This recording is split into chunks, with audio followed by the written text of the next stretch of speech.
Hello dear students, आज हम class 9 का न्यू पैटर्न के अकॉर्डिंग मैथ्स का एक सैम्पल पेपर का part A question number 1 to 16 solve करेंगे। देखिए, first question is 7/8 is equal to dash. तो we have to calculate the decimal which represent the fraction 7/8। इसका क्या मतलब है बेटा? तो डेसिमल की फॉर्म में हमें इसे लिखना है। तो न्यूमरेटर को आप हमेशा डिनोमिनेटर से भाग करते हो, अंश को हर से, अंश को हर से।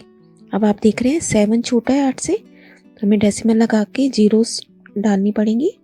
आंसर में भी डेसिमल डालोगे आप। अब हमारे पास बन गया 70।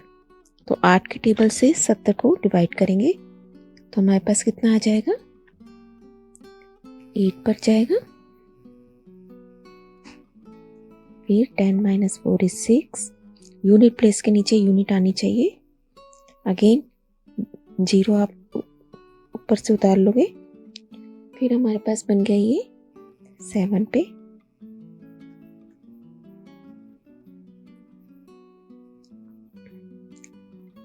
And now finally 8 5s are 40. So 7/8 is equal to 0.875. Second question देखिए, what is the degree of a polynomial √3। तो √3 की पावर क्या है, डिग्री क्या है? तो बेटा क्योंकि इसमें x नहीं है, x की घात देखी जाती है ना, तो ये √3 की घात क्या होगी? 0। और ऐसे ही what is the degree of 0 polynomial, शून्य बहुपद की घात क्या होती है? इसको हम डिफाइन नहीं कर सकते, नॉट डिफाइन।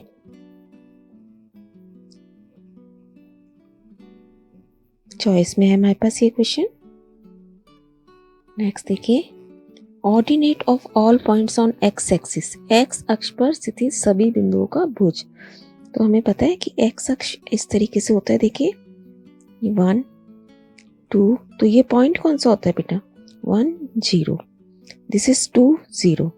तो भुज या ऑर्डिनेट किसे कहते हैं? वाई कोऑर्डिनेट को। तो इसका मतलब इन सभी पॉइंट्स का वाई पॉइंट क्या है? 0 है। तो हमारा आंसर भी क्या बन गया? 0, फर्स्ट क्वेश्चन का। And the second is coordinate of origin, मूल बिंदु के निर्देशांक। तो चॉइस में हमारे पास हमें पता है मूल बिंदु क्या होता है? 0 0। नेक्स्ट देखिए, what is the probability of sure event? Very easy, it is 1। एक सिक्के को 500 बार उछाला जाता है, इसमें h 300 बार आता है। एक t और h आने की प्रायिकता का टोटल हमें बताना है। तो टोटल हमेशा सारी प्रोबेबिलिटीज का क्या होता है बेटा? It is 1। Very simple. उसने हमसे अलग अलग प्रायिकता नहीं मांगी है, उसने इनका टोटल मांगा है, तो हम बड़े इजीली लिख सकते हैं 1।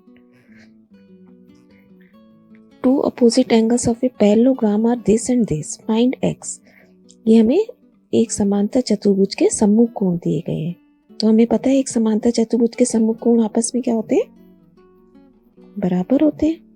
That means 3x - 2 is equal to 63 - 2x। आप यहाँ पे रीजन लिख देंगे, समांतर चतुर्भुज के सम्मुख कोण बराबर होते हैं। ये रीजंस लिखने से बेटा आपको कंसेप्ट क्लियर हो जाते हैं और मार्क्स भी अच्छे पूरे मिलते हैं।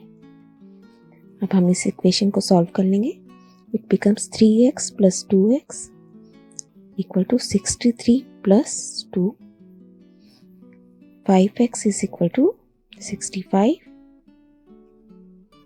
x is equal to 65 divided by 5, that is equal to 13।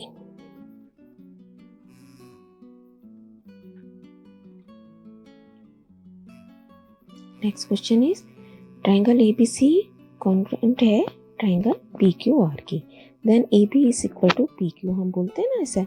तो उसने मुझसे पूछा है which statement has been followed here. यहाँ आप किस नियम से कहते हो कि अगर ट्राइंगल्स दो सर्वांगसम है तो AB भुजा PQ के बराबर होगी? तो हम कैसे कहते हैं? CP/CT से, है ना। जो बाकी उनके पार्ट्स बचे होते हैं वो भी हम कहते हैं इक्वल होंगे। Next is, if triangle PQR is congruent to triangle ABC and PQ is 5, angle Q is 40, angle P is 80, find the value of angle C. तो पहले हम लिख लेते हैं ट्राइंगल PQR सम में दिया हुआ है EBCK। इसका क्या मतलब है बेटा, PQ is equal to AB और वो उसने कितना दिया हुआ है 5 cm। एंगल P किसके इक्वल होगा, एंगल A के, और P की वैल्यू क्या दे रखी है 80। Angle Q is equal to angle B and Q is given 40. Therefore angle R will be equal to angle C। अब ये हमें निकालना है, तो बहुत ही आपको पता चल रहा है, दो एंगल्स मिला के 120 हो गए और तीनों मिला के 180 होते हैं। So it is 180 minus 120 equal to 60 degree. Next देखिए, find the supplement of 2/3 of a right angle. एक समकोण के 2/3 का संपूरक बताइए। पहले आपको समकोण देखना है, फिर उसका 2/3 करना है, फिर उसका हमें सप्लीमेंट बताना है। तो देखिए समकोण कितने के डिग्री का है, 90 का। इसका 2/3, तो का की जगह हम गुणा का निशान लगा देते हैं, हमारे पास आ गया 60 डिग्री। अब इसका सप्लीमेंट बताना है, सप्लीमेंट ऑफ 60 डिग्री कैसे बताते हैं बेटा, 180 minus 60 degree that is equal to 120 degree.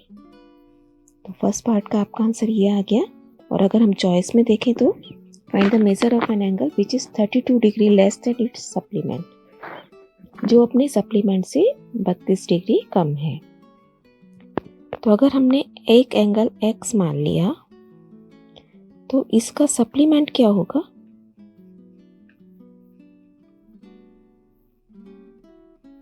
(180) में से माइनस कर देंगे। अब वो क्या कह रहे हैं, according to question 180 minus x minus 32 will be equal to x। अगर सप्लीमेंट में से, ये सप्लीमेंट है ना, इससे 32 डिग्री छोटा वो खुद है एंगल, है ना, इससे 32 डिग्री कम है, तो इससे अगर 32 कम कर दिया जाए तो वो खुद आ जाएगा। अब हम इस इक्वेशन को सॉल्व कर लेंगे। हमारे पास आ गया 180 minus 32 equal to 2x and this will give us 148 equal to 2x, x is equal to 74 degree. Next देखिए, an exterior angle of a triangle is 80 degree. बहिष्कोण 80 डिग्री है और उसके अंतः अभिमुख कोण बराबर है। तो हम इसकी फिगर बनाते हैं पहले।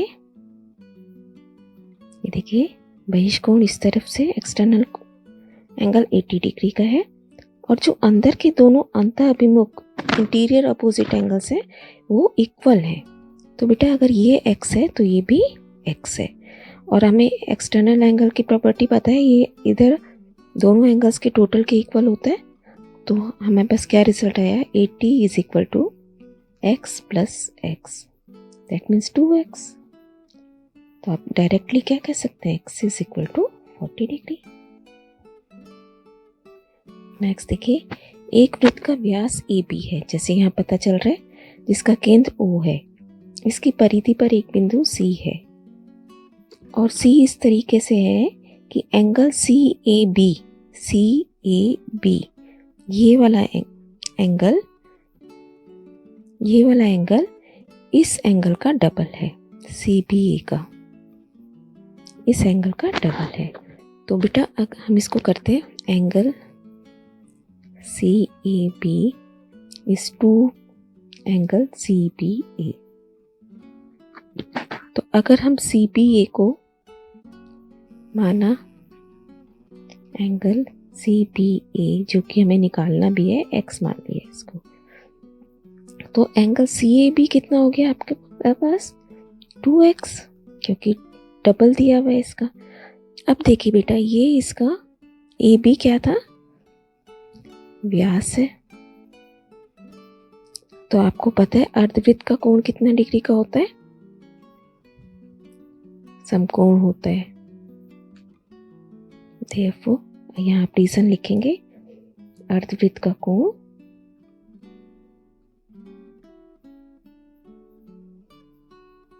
समकोण होता है। Angle in a semi circle is a right angle.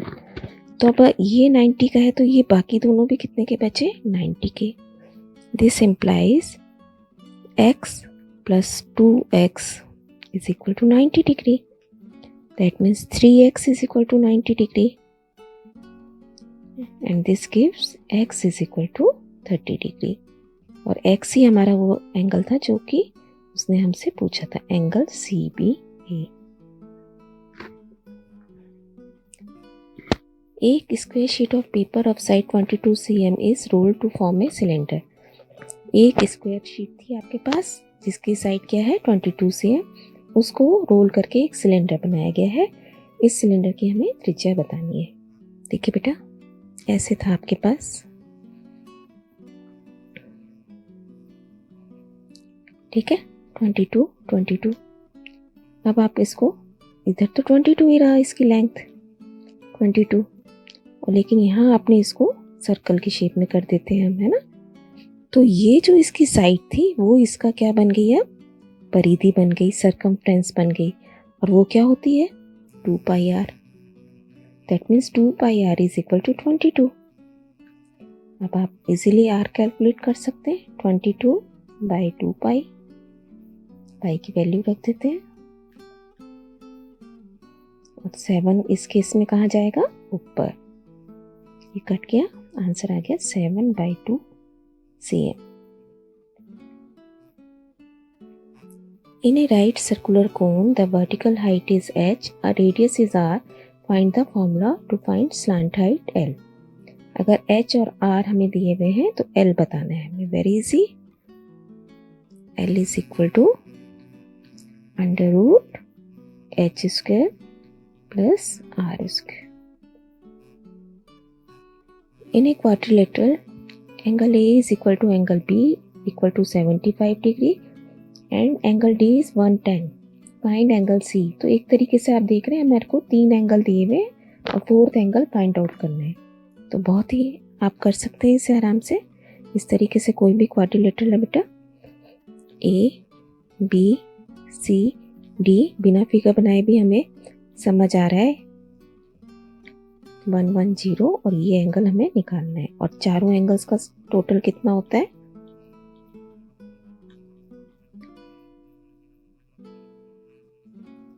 This is 360 degree. अब ये आपके पास कितना आ जाएगा, 260 plus angle C is equal to 360 degree. That means angle C is equal to 360 minus 260 equal to 100 degree. Choice में देखेंगे 3 angles are given and we have to find out the 4th angle.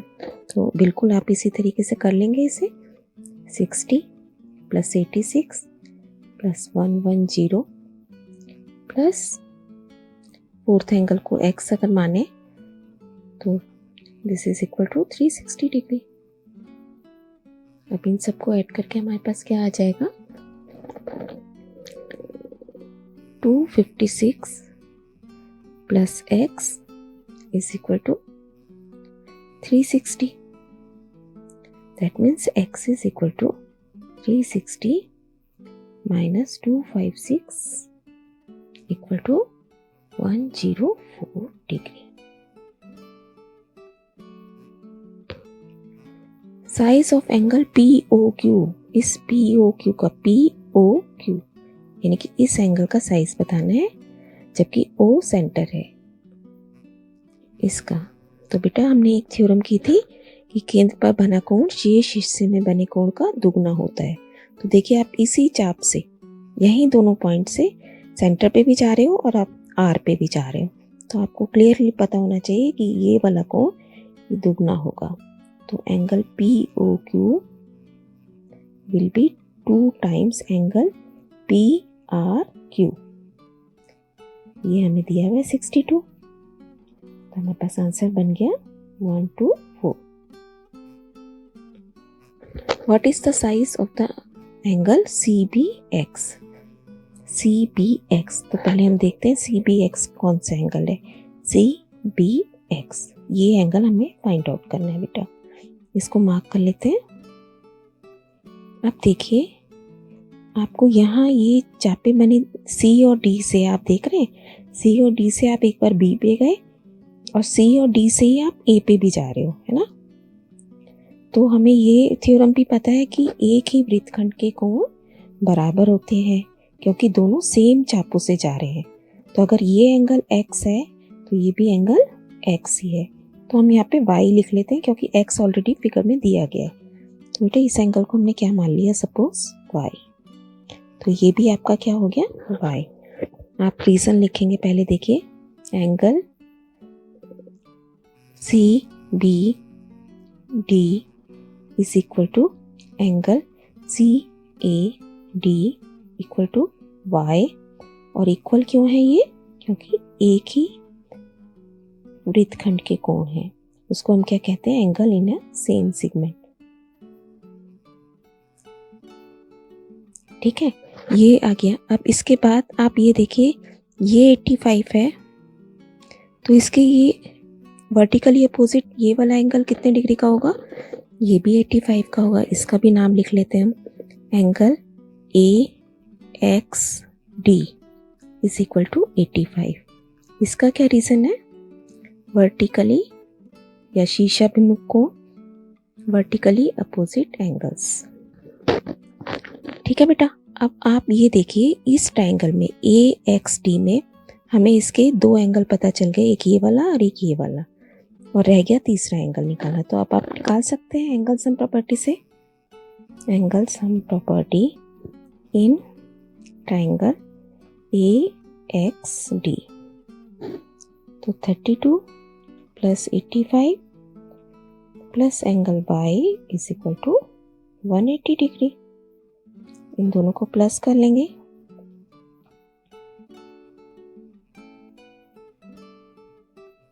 that means Y is equal to 180 minus 117 and this is equal to 63 degree।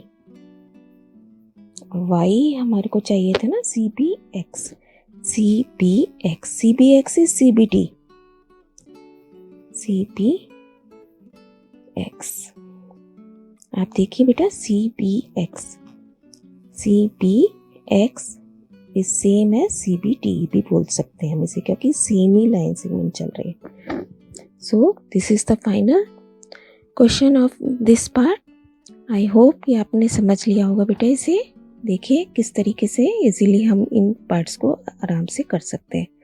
All the best बेटा, keep on learning, stay blessed.